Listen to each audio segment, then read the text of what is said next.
नमस्कार शिक्षार्थियों, कैसे हैं आप? आशा करती हूँ आप अपने अपने घरों में स्वस्थ होंगे। आपने अपने आसपास या स्वयं को गपशप या बातचीत करते जरूर सुना होगा। घर पर बड़ों को, छोटों को, बुजुर्गों को, आसपास अपने मित्रों के साथ आप खूब गपशप करते होंगे। पर क्या कभी आपने किसी निर्जीव चीज के साथ बातचीत की है? नहीं?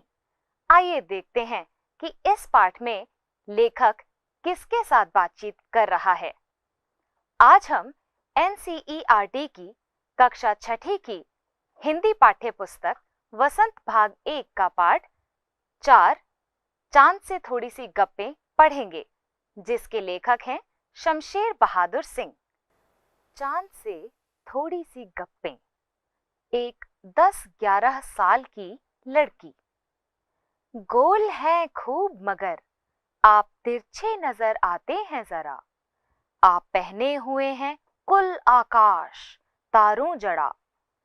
सिर्फ मुंह खोले हुए हैं अपना गोरा चिट्टा गोल मटोल। अर्थात इस पद्यांश में 10 या 11 साल की एक लड़की चांद को देखकर कहती है कि वह बहुत गोल है पर तिरछे नजर आते हैं। वह आकाश को चांद का वस्त्र बताती है जो तारों से जड़ा हुआ है, अर्थात उस आकाश रूपी पोशाक पर तारे चमक रहे हैं। चांद का सारा शरीर आकाश रूपी कपड़े से ढका हुआ है। केवल चांद का गोरा चिट्टा गोल मटोल चेहरा दिखाई दे रहा है। अपनी पोशाक को फैलाए हुए चारों सिमत आप कुछ तिरछे नजर आते हैं, जाने कैसे? खूब है गोकी। वाह जी वाह, हमको बुद्धू ही निरा समझा है। हम समझते ही नहीं जैसे कि आपको बीमारी है। आप घटते हैं तो घटते ही चले जाते हैं और बढ़ते हैं तो बस यानी कि बढ़ते ही चले जाते हैं। दम नहीं लेते हैं जब तक बे ल कु ल ही गोल न हो जाएं, बिल्कुल गोल। यह मरज आपका अच्छा ही नहीं होने में आता है। अर्थात लड़की चांद से कहती है कि उनकी पोशाक चारों दिशाओं में फैली हुई है। वह कहती है कि चांद उसे बिल्कुल बुद्धू न समझे। उसे पता है चांद को बीमारी है। जब भी घटते हैं तो घटते ही चले जाते हैं और बढ़ते हैं तो बढ़ते ही चले जाते हैं, पूरे गोल मटोल हो जाते हैं। चांद की यह बीमारी उनसे ठीक नहीं हो रही है। अब हम कुछ शब्दों के अर्थ देख लेते हैं। सिमत अर्थात दिशाएं, गोकी अर्थात यानी, निरा पूरा, दम सांस लेना, मरज बीमारी। अब हम कविता से संबंधित कुछ प्रश्नोत्तर कर लेते हैं। पहला प्रश्न, कविता में आप पहने हुए हैं कुल आकाश कहकर लड़की क्या कहना चाहती है? उत्तर, लड़की यह कहना चाहती है कि चांद तारों से जड़ी हुई चादर ओढ़कर बैठा है। चांद तारों से जड़ी आकाश रूपी वेशभूषा पहनकर बैठा है। दूसरा प्रश्न, कवि ने चांद से गप्पें किस दिन लगाई होंगी? इस कविता में आई बातों की मदद से अनुमान लगाओ और इसके कारण भी बताओ। उत्तर, कवि ने चांद से गप्पें अष्टमी से पूर्णिमा के बीच लगाई होंगी, क्योंकि कवि अपनी कविता में कहते हैं, गोल हैं खूब मगर आप तिरछे नजर आते हैं। अर्थात चांद गोल है पर पूरी तरह से गोल नहीं है। उसकी गोलाई थोड़ी तिरछी है। इससे स्पष्ट होता है कि पूर्णिमा होने में अभी 1 या 2 दिन का समय शेष है। अब हम कुछ अनुमान और कल्पना पर आधारित प्रश्नोत्तर देखते हैं। पहला प्रश्न, कुछ लोग बड़ी जल्दी चिढ़ जाते हैं। यदि चांद का स्वभाव भी आसानी से चिढ़ जाने का हो तो वह किन बातों से सबसे ज्यादा चिढ़ेगा? चिढ़कर वह उन बातों का क्या जवाब देगा? अपनी कल्पना से चांद की ओर से दिए गए जवाब लिखो। उत्तर, यदि चांद का स्वभाव आसानी से चिढ़ जाने का हो तो वह संभवतः निम्नलिखित बातों से चिढ़ जाए। आप कुछ तिरछे नजर आते हैं, आपको बीमारी है, सिर्फ मुंह खोले हुए हैं अपना, गोल मटोल। चांद द्वारा दिए गए जवाब संभवतः ये हो सकते हैं, मैं तिरछा नहीं हूं, तिरछी तो तुम्हारी नजर है। मुझे कोई बीमारी नहीं है, तुम्हारी आंखों में कोई बीमारी है। मेरा मुंह बिल्कुल ठीक है, तुम्हारी नजर खराब है। अगला प्रश्न, यदि कोई सूरज से गप्पे लगाए तो वह क्या लिखेगा? अपनी कल्पना से गद्य या पद्य में लिखो। इसी तरह के कुछ और गप्पे निम्नलिखित में से किसी एक या 2 से करके लिखो, जैसे पेड़ से, बिजली के खंभे से, सड़क, पेट्रोल पंप आदि। उदाहरण के लिए पेड़ से गप्पे पद्य रचना के रूप में इस प्रकार लिखी जा सकती है। ऐ पेड़, तुम हो कितने कल्याणकारी, छाया देते हो, भोजन देते हो, वर्षा का हो आधार, खुद धूप में खड़े होकर सबका करते हो उपकार। इसी प्रकार यदि आप सूरज से गप्पे लड़ाएं तो किस प्रकार लिखेंगे? यह भी एक पद्य रचना के रूप में प्रस्तुत है। लाल लाल सुनहरा सूरज सुबह हमें जगाता है, अंधियारे को चीर कर रोशन जग को करता है। पर एक बात बताओगे सूरज भैया, इतना क्रोध क्यों करते हो? इस क्रोध से पूरी धरती जलती है आदि। अगला प्रश्न, हमको बुद्धू ही निरा समझा है कहकर लड़की क्या कहना चाहती है? उत्तर, हमको बुद्धू ही निरा समझा है से लड़की का आशय है कि हम बुद्धू नहीं हैं, कि हम न समझ सकें कि आप बीमार हैं। हम सब कुछ जानते हैं, हम भी चतुर हैं। अब हम भाषा पर आधारित कुछ प्रश्न उत्तर कर लेते हैं। पहला प्रश्न, चांद संज्ञा है, चांदनी रात में चांदनी विशेषण है। नीचे दिए गए विशेषणों को ध्यान से देखो और बताओ कि कौन सा प्रत्यय जुड़ने पर विशेषण बन रहा है। इन विशेषणों के लिए एक एक उपयुक्त संज्ञा भी लिखो। बच्चों, आप सब जानते होंगे कि विशेषण वे शब्द होते हैं जो संज्ञा या सर्वनाम की विशेषता बताते हैं, जैसे गुलाबी पगड़ी, मखमली घास, कीमती गहने, ठंडी रात, जंगली फूल, कश्मीरी भाषा। इन उत्तरों में लाल रंग से लिखे सभी शब्द विशेषण हैं, क्योंकि वे सभी संज्ञा की विशेषता बता रहे हैं। जैसे गुलाबी शब्द पगड़ी की विशेषता बता रहा है, वह पगड़ी का रंग बता रहा है। मखमली घास की विशेषता बता रहा है, कीमती गहनों की विशेषता बता रहा है, ठंडी रात की विशेषता है, जंगली फूलों की और कश्मीरी भाषा की विशेषता है। साथ ही ये सभी विशेषण ई प्रत्यय जुड़ने से बने हैं। इन विशेषणों के लिए उपयुक्त संज्ञा इस प्रकार है। विशेषण संज्ञा। गुलाबी विशेषण है, साड़ी संज्ञा है।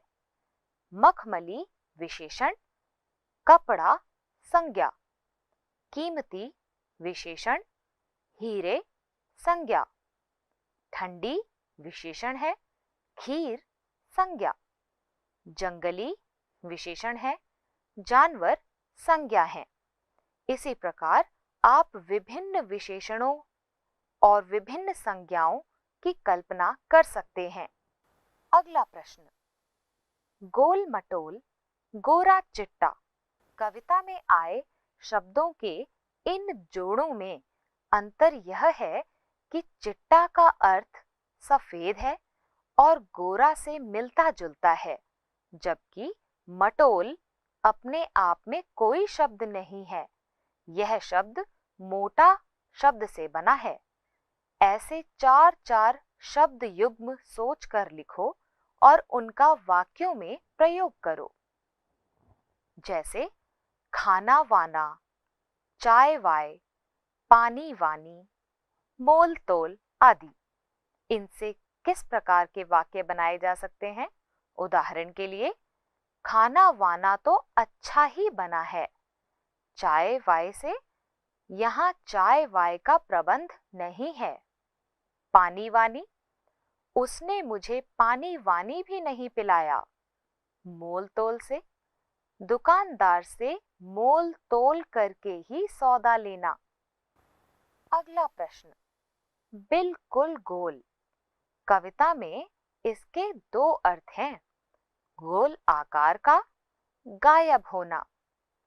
ऐसे 3 शब्द सोचकर उनसे ऐसे वाक्य बनाओ कि शब्दों के 2 अर्थ निकलते हों। जैसे पत्र, अंबर, कनक।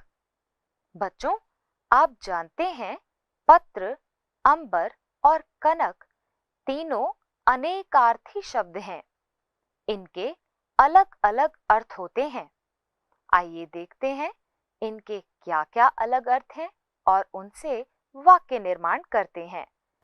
पत्र अर्थात पत्ता। वसंत में वृक्षों से पत्र झरने लगते हैं। चिट्ठी, आज दादी जी का पत्र आया था। इस प्रकार अंबर शब्द भी देख लेते हैं। अंबर का पहला अर्थ है वस्त्र। विष्णु भगवान पीतांबर धारण करते हैं। पीतांबर में पीत और अंबर शब्द का मेल है। यहाँ अंबर का अर्थ है वस्त्र। अंबर का दूसरा अर्थ है आकाश।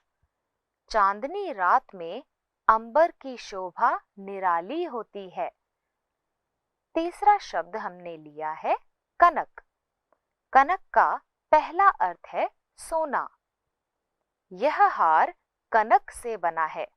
यहाँ सोना धातु के अर्थ में प्रयोग हुआ है। कनक शब्द का दूसरा अर्थ है धतूरा। इससे कैसे वाक्य बनाएंगे? कनक खाने से आदमी पागल हो जाता है। तो देखा आपने किस प्रकार शब्दों के भिन्न भिन्न अर्थ हो सकते हैं। आइए अगले प्रश्न की ओर बढ़ते हैं। अगला प्रश्न, ताकि, जबकि, चूंकि, हालांकि कविता की जिन पंक्तियों में ये शब्द आए हैं उन्हें ध्यान से पढ़ें। ये शब्द 2 वाक्यों को जोड़ने का काम करते हैं। इन शब्दों का प्रयोग करते हुए 2 वाक्य बनाओ।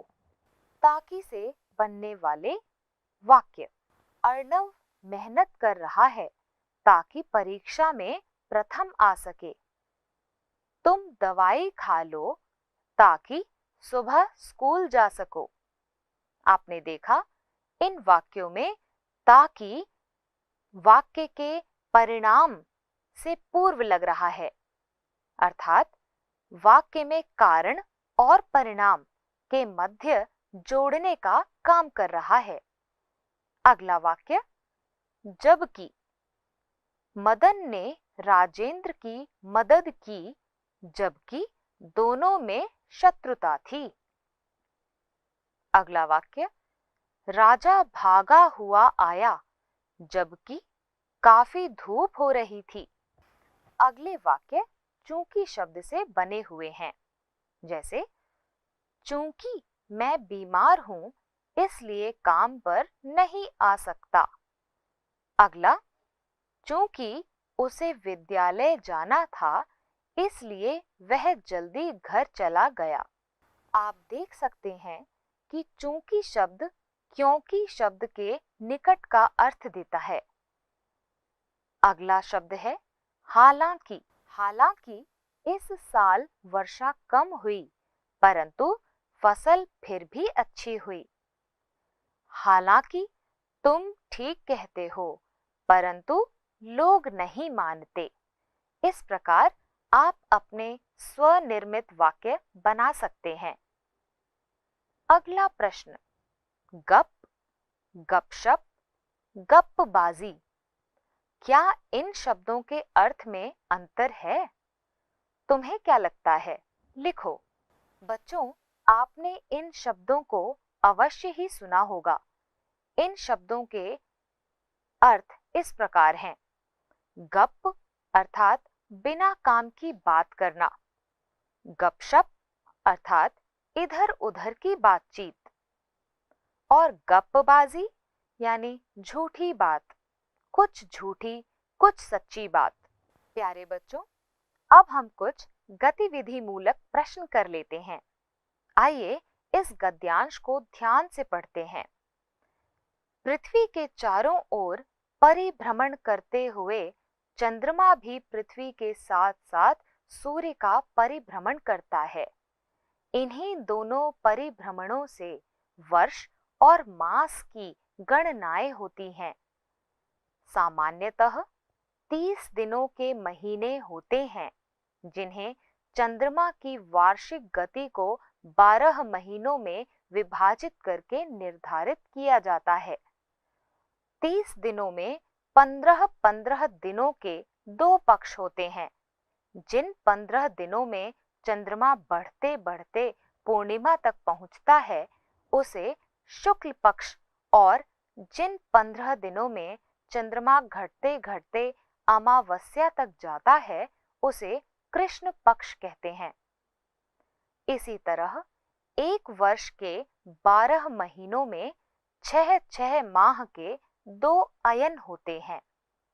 जिन 6 माहों में मौसम का तापमान बढ़ता है उसे उत्तरायण, और जिन 6 महीनों में मौसम का तापमान घटता है उसे दक्षिणायन कहते हैं। संवत के 12 महीनों के नाम इस प्रकार हैं: चैत्र, वैशाख, ज्येष्ठ, आषाढ़, श्रावण, भाद्रपद, आश्विन, कार्तिक, मार्गशीर्ष, पौष, माघ और फाल्गुन। अंग्रेजी कैलेंडर की वार्षिक गणना सूर्य के चारों ओर पृथ्वी के परिभ्रमण की अवधि के अनुसार 365 दिनों की होती है। इसके महीने की गणना पृथ्वी के चारों ओर चंद्रमा के परिभ्रमण पर आधारित नहीं होती। इसमें वर्ष के 365 दिनों को ही 12 महीनों में विभाजित किया गया है। इस कैलेंडर के सभी महीने 30-30 दिन के नहीं होते। अप्रैल, नवंबर, जून, सितंबर, इनके हैं दिन 30, वहीं फरवरी है 28 दिन की और बाकी सब 31। अब आप ध्यान से नीचे दिए गए कैलेंडरों को देखें। नीचे 2 प्रकार के कैलेंडर दिए गए हैं, इन्हें देखो और प्रश्नों के उत्तर दो। पहला प्रश्न, इन कैलेंडरों में से कौन सा कैलेंडर चंद्रमा के अनुसार है? अगर आप देखेंगे तो पहला कैलेंडर इनमें से संवत 2063 वाला कैलेंडर चंद्रमा के अनुसार है। अगला प्रश्न, दिए गए कैलेंडरों में अंतर स्पष्ट करो। इसका उत्तर है, पहला कैलेंडर भारतीय है, जिसका प्रयोग तिथियों के देखने के लिए किया जाता है, और दूसरा कैलेंडर विदेशी है, जिसका प्रयोग दिनांक के लिए किया जाता है। अगला प्रश्न, कृष्ण पक्ष और शुक्ल पक्ष का क्या अर्थ होता है? बच्चों, आप पहले ही पढ़ चुके हैं। कृष्ण पक्ष चांद के लगातार घटने के 15 दिनों को कहा जाता है। कृष्ण पक्ष में चांद धीरे धीरे घटता है, जिससे अंत में अमावस्या होती है। अमावस्या के दिन आकाश में रात के समय चांद बिल्कुल दिखाई नहीं देता, घोर अंधेरी रात होती है। इसे चित्र में भी देखा जा सकता है। अगला प्रश्न, शुक्ल पक्ष किसे कहते हैं? चांद के लगातार बढ़ने के 15 दिन शुक्ल पक्ष कहलाते हैं। शुक्ल पक्ष में चांद धीरे धीरे बढ़ता है, जिससे अंत में पूर्णिमा होती है। इस दिन पूरा चांद चमकता है, गोल आकार में बड़ा थाल सा दिखाई देता है। अंत में पूरी चांदनी बिखेरता है रात के समय। इसे नीचे दिए चित्र में भी देखा जा सकता है। तो प्यारे बच्चों, कैसा लगा यह पाठ? अवश्य ही आपने चंद्रमा के साथ गपशप का आनंद उठाया होगा। न केवल आनंद, अपितु आपने चंद्रमा के घटने, बढ़ने, कृष्ण पक्ष, शुक्ल पक्ष तथा भाषागत बहुत सारा ज्ञान ग्रहण किया होगा। अब हम मिलेंगे अगले पाठ में। तब तक के लिए